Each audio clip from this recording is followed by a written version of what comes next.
அனைவருக்கும் வணக்கம். இது பப்பாளி மரம், அது எல்லாத்துக்குமே தெரியும். இது ஒரு வைரஸ் நோய் அப்படின்னு சொல்கிறாங்க. பப்பாளி மரத்துக்கு இந்த மாதிரி வந்துருச்சுன்னா அந்த பப்பாளி மரத்தை வெட்டி எறிஞ்சிடணும், இல்லைன்னா பக்கத்து மரத்துக்கும் இந்த நோய் பரவும் அப்படின்னு நிறையா சொல்லியிருப்பாங்க. எனக்கும் சொல்லியிருக்கிறாங்க. நான் அப்படி வெட்டி விட்டதே இல்லை, அப்படியே விட்டுறதுதானுங்க. இது எதுக்காக விட்டுருக்குறோம் அப்படின்னா, இந்த நோய் வந்து வேறு மரத்துக்கு பரவுதா, இல்லை என்ன ரீசன்னால் இந்த மரத்துக்கு இந்த நோய் வந்திருக்கு அப்படிங்கிறத வந்து விட்டு பார்த்தா தான் தெரியுங்க. இது கடைசி வரைக்கும் விட்டுறலான்ட்டு இருக்கிற, அதே பட்டு முடிஞ்சே போயிட்டாலும் சரி. இப்படி ஒரு 5-6 மரம் ஆகிருக்குது, எல்லாத்தையுமே விட்டுத்தான் வச்சுருக்குறேனுங்க. இது எதுக்காக விட்றோம் அப்படின்னா, அதாவது இந்த ஆண்டிலிருந்து ஹைப்ரிட் வெரைட்டிக்கு ஈக்குவலாக, அதாவது அதுக்கிட்ட ஹைப்ரிட் எப்படி இருக்குமோ அதுக்கெல்லாம் நிறையா பூச்சி மருந்து அதெல்லாம் தேவைப்படுங்க. அதே மாதிரி காய்க்கக்கூடிய பப்பாளி, மா, பலா, கொய்யா இந்த 4ஐயும் கொண்டு வரலான்ட்டு இருக்கிறோம். அதனால தான் இதை விட்டு வச்சுருக்கிறேனுங்க. இதுலேயே வந்து ஒரு 200 பப்பாளி செடி 4 வெரைட்டியில் நட்டு ஆய்வு பண்ணிகிட்ருக்கிறேன்.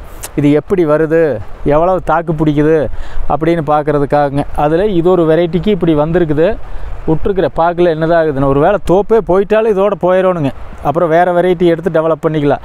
இந்த நோய் வேறு ஒன்றுக்கு தாக்கி அந்த மரம் முடிஞ்சிடக்கூடாது, அப்படி இருக்கிறதுல விதை எடுக்கணும். அந்த மாதிரி வந்து நான் அடிக்கடி சொல்லுவேன் இல்லைங்க, உசைன் போல்ட் மாதிரி இருக்கணும். எங்கே இறக்கி விட்டாலும் ஓடுற மாதிரி எந்த காட்டில் கொண்டு போய் நட்டாலும் அதான் வந்துடணும். நம்ம லேசாக எரு போட்டு நட்டு விட்டால் அதுக்கப்புறம் ஒன்றுமே பண்ணலிங்க, அதுவாக வந்துட்டுருக்குது. இந்த மரம் மட்டும் இப்படி ஆகிருக்குது, மற்ற மரங்கள்லாம் நல்லா தான் இருக்குதுங்க இந்த வெரைட்டியில். அடுத்த வெரைட்டி இது வந்து மஞ்சள் ரகம். அடுத்தது வாங்க ஒரு சிகப்புலேயுமே இப்படி வந்திருக்குது. அது செடி கூடையே முறுக்கிட்டு நிற்கிது, இருந்தாலும் விட்டு தான் வச்சுருக்கிறேன். ஏன் அப்படின்னா, நம்ம நாளைக்கு இதை கொண்டு போய் நடுங்கன்னு சொல்லி ஒரு மரத்துக்கு நோய் வந்து எல்லா மரமும் பிடுங்கிட்டு போயிடுதுன்னு வைங்க, அப்புறம் தலையில் முக்காடு தான் போட்டு போகணும். அதனால் வந்து இயற்கை விவசாயம் பண்ணக்கூடிய உங்களுக்கு நோயெல்லாம் தாங்கி வர்ற மாதிரி வெரைட்டிஸாக இருக்கணும். இது வந்து ஒரு சிகப்பு வெரைட்டிங்க. இந்த ஏரியா ஒரு சிகப்பு வெரைட்டி. இதில் 2-3 வந்திருக்குது, அப்படியே விட்டுட்டேன். அப்புறம் இந்த சிகப்பு வெரைட்டியில் இங்கே ஒன்று முறுக்கிட்டு நிற்கிது பாருங்க, அது கூடையே இருக்குதுங்க, கூடையே விட்டுட்டேன். அந்த நல்ல மரமும் இருக்குது 2 மரம், இந்த 3மே ஒட்டுக்காகவே இருக்கட்டுங்க. கடைசி வரைக்கும் என்ன தான் நடக்குதுன்னு பார்த்துடலாம். இது வந்து 3மே பெண் மரம் தான், ஆனால் இந்த ஒன்று மட்டும் இப்படி முறுக்கிடுதலை. இது வந்து விதையிலேருந்து வர்ற பிரச்சனையா, அதாவது குறைபாடு இருக்குது இல்லைங்க, அந்த மாதிரியா இல்லை என்னங்கிறது வந்து நம்ம என்னோடய கணிப்பு அதுதான். இந்த விதையிலேருந்தே அது சரியில்லாத விதை முளைச்சி வந்தால் அப்படித்தான் இருக்குது. அந்த 1-2 தூக்கி விட்டோம், அதிலேயே இதுக்குள்ளேயே இதுவும் தாக்கு பிடிச்சி வரணுமுங்க. அதனால இந்த 3ஐயும் விட்டுருக்குறேன். இதை கடைசி வரைக்கும் உங்களுக்கு காட்டுறேன். அப்புறம் இதுவுமே கொஞ்சம் நறுக்கிட்டு நிற்குது பாருங்கள், அதுவும் அப்படியே நிற்கிட்டுங்க. பக்கத்து மரம் நல்லா தானே இருக்குது.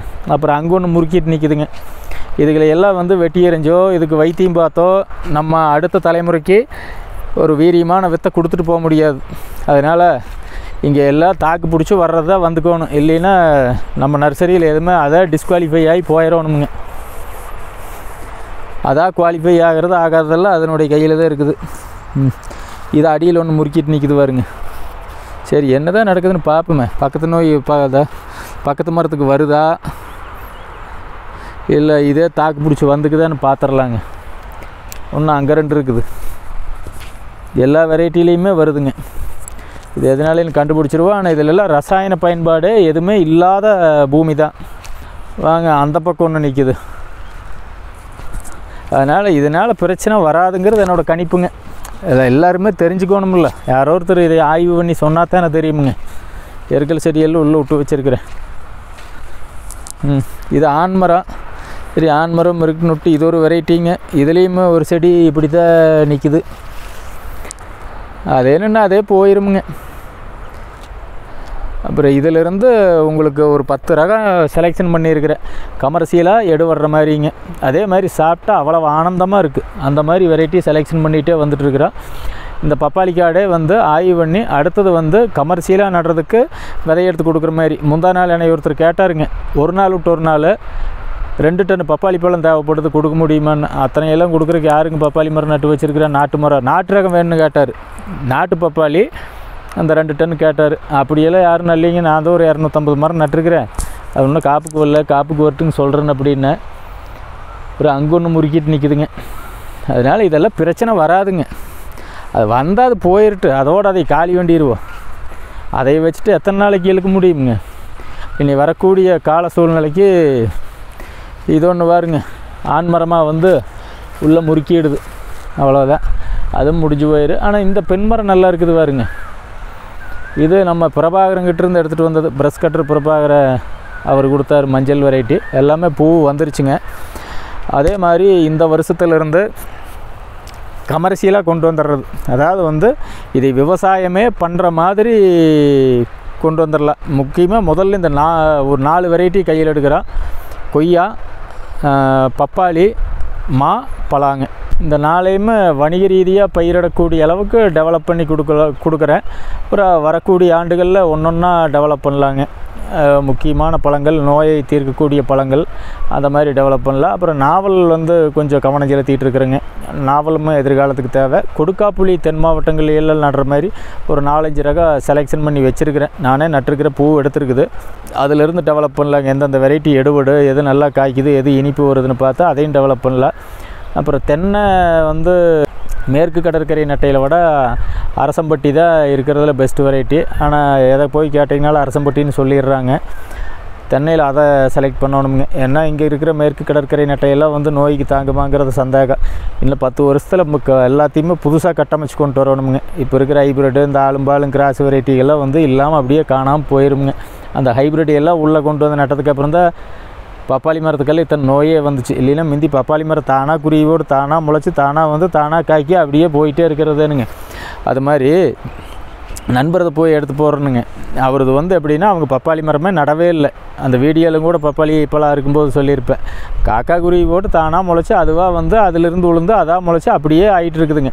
அப்படி ஒரு இதையே அடுத்த தலைமுறைக்கு கொடுத்துட்டு போயிடணும். ஒரு தாட்டு கொடுத்துட்டோம்னா அதே விதை விழுந்து அதே முளைச்சி வர்ற மாதிரி வந்துக்கோணுங்க. எல்லாமே நான் சொல்கிற எல்லாமே எல்லா பழமரமும் அதுவாக உருவாகிற மாதிரி கொண்டு வந்துடலாம். இப்போ பப்பாளியில் இது பதிவு ஏன் பண்ணுறேன்னா, இப்படியெல்லாம் வந்து இந்த இலை முறுக்கிட்டு நிற்கிறது, அந்த வைரஸ் நோயெல்லாம் வந்து அடுத்த மரத்துக்கு பரவாதுங்கிறது என்னோட நம்பிக்கைங்க. கட்டாயம் பரவாது. தொடர்ச்சியாக நம்ம பப்பாளி தோப்பு உங்களுக்கு மாதம் ஒருக்கா பதிவு பண்ணிகிட்டே வர்றேன். பப்பாளியெல்லாம் நிறையா வெரைட்டி போட்டே இருக்குதுங்க. இப்பவும் இருக்குது. ஆடி ஆவணி மாதம் ஒரு 7-8 வெரைட்டி கிடைக்கி எல்லாம் செலெக்ஷன் பண்ணி சீடு போட்டு வர்றேன். நீங்களும் எல்லா வெரைட்டியுமே வாங்கி நட்டுவிடுங்க. அதிகமாக நடணும்னா சொல்லுங்கள், அதுக்கு தகுந்த மாதிரி போட்டு கொடுக்குறேன். அதிகமாக வேணும்னா நீங்கள் அட்வான்ஸாக புக் பண்ணால் தான் அதிக செடிகள் கிடைக்கும், இல்லைன்னா அளவாக தான் போடுவோமுங்க. பப்பாளி வந்து இது வந்து ஆய்வுக்காகவே ஒரு 250 மரத்தை நட்டு ஆய்வு பண்ணிகிட்ருக்குறோம். அப்புறம் நிறையா பேர் சொல்கிறாங்க, நிறையா வெரைட்டியெல்லாம் கலந்து நட்டால் கிராஸ் ஆகி எல்லாம் மாறி போயிரும்னு. மாறியெல்லாம் போகாதுங்க. புது ரகங்கள் கிடைக்கி. பெரிய டிஃப்ரெண்ட்டெல்லாம் வராது. 10% 20% மாறு. ஆனால் அதையெல்லாம் கண்டுபிடிக்க முடியாது. நம்ம அந்தளவுக்கு தான் மாறு மொழியே 100% வேறையாகவேலாம் வந்துடாதுங்க எதுவுமே. நான் வந்து இதை பண்ணினேன். ஒரு 30 வகையான பப்பாளி மரத்தை வச்சு அதிலிருந்து செலெக்ஷன் பண்ணி நிறையா பெஸ்ட் வெரைட்டியெல்லாம் எடுத்தேன். அதெல்லாம் கொடுத்ததெல்லாம் அப்படியே தான் காய்ச்சிருக்குதுங்க, மாறவெல்லாம் இல்லை. இதே காட்டுக்குள்ளே 30 வகையான பப்பாளி இருந்ததுங்க. உணவு காடு மாதிரி செட் பண்ணி வச்சுருந்தேன். அதெல்லாம் மாறுறதெல்லாம் இல்லை. அந்த போகிறதெல்லாம் போய் சேர்ந்துரு. இருக்கிறத வச்சு நம்ம டெவலப் பண்ணி அடுத்தடுத்து அப்படியே டெவலப் பண்ணிக்க வேண்டியதை. அப்புறம் வந்து ஜெனட்டிக் பியூரிட்டிங்கிறதே வந்து கிராஸ் ஆகி புதுரக உருவானாதான் ஜெனட்டிக் பியூரிட்டிங்க. அப்படியே ஒரு இப்போ வெரைட்டி அப்படியே தனியாக பியூராக வச்சுருக்கவே முடியாது. அப்படியே வந்து ஏன் நம்மளை மட்டும் சொந்தத்துக்குள்ளே கல்யாணம் பண்ணக்கூடாதுன்னு சொல்கிறாங்க. அதே ஜீன் திருப்பி கிராஸ் ஆகி வந்ததுன்னா நோய் எதிர்ப்பு சக்தி எல்லாம் போயிடு, குழந்தை ஊனமாக பிறக்கும்னுலாம் சொல்கிறாங்கல்ல. அதே மாதிரி தான் நேச்சர் எப்போவுமே வீரியமானது உருவாக்கிக்கிட்டே இருக்குது. நம்ம பாட்டம் போட்டனுக்கெல்லாம் இருந்த இம்யூனிட்டி எல்லாம் இருந்ததுன்னு நம்ம இப்போ செத்து போயிடுவோம். அதில் விட அதிகமாக தான் இருக்குது நம்மளுக்கு. ஏன்னா அவன் நல்ல காற்று, நல்ல தண்ணி, நல்ல உணவு சாப்பிட்டு இருந்தால் இந்த பொல்யூஷனில் கொண்டு வந்து அவனை விட்டால் தாங்குவானா? அதே மாதிரி தானுங்க. அன்றைக்கி இருந்த மாதிரியே காற்று, நிலம், தண்ணியெல்லாம் இருக்குது. எல்லாம் கெட்டு இதாகி போச்சு. அதுக்கு தாக்கு பிடிச்ச ரகம் வர்ற மாதிரி வச்சு உணவு காடுகளை உருவாக்கி திருப்பியும் பூமி புதுப்பிச்சு தான் கொடுத்துட்டு போகணும். அதனால் கிராஸ் எல்லாம் ஆகாதுங்க. நீங்கள் போட்டால் எப்படி ஆகும்னு தெரியல, நான் போட்டால் ஆகிறதில்ல.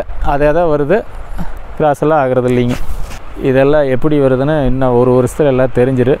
அப்போ அதனுடைய ரிசல்ட் நம்மளுக்கு ஃபுல் டீட்டெயிலாக கிடைக்குங்க. நன்றி, வணக்கம்.